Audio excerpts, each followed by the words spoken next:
This is generations in the making. It all began years before we were created, when our ancestors were guided by the land. Our connection to a higher consciousness was held grand. But throughout the years, spiritual death came in different forms of colonization. They tried to extinguish the cultures of our nations. But the strength of our essence thrives through our creations.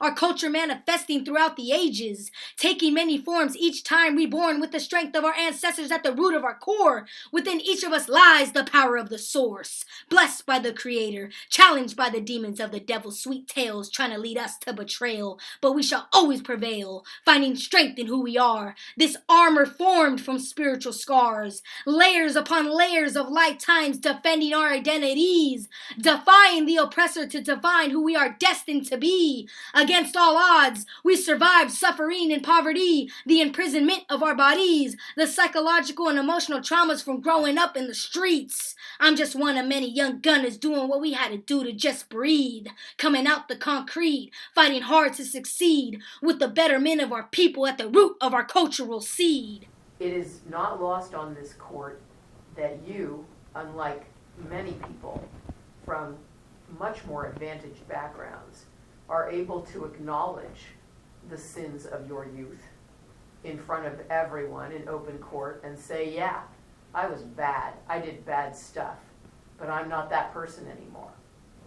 And that for me is huge, because too many people, regrettably, sit there and lie about not having been, on the wrong path in their youth, and they feel entitled to their future. You make no bones about it. That gives me a very strong conviction that you are not a threat to society. You are not going to break the law again. Your value of your past police reports, etc., to law enforcement is de minimis. But your value to society in general in the future, to helping others, is enormous.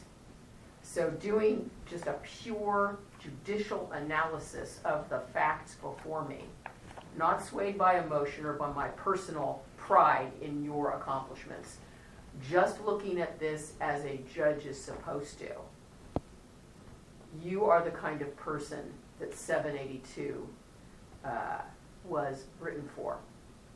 If you don't deserve 782 relief, then there is nobody that I can think of under any scenario whatsoever that does.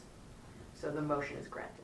We may not choose the lives we're born into, or what we must do to survive those dark nights, but it's crucial to rise above the tribulations that try to divide our true identities inside.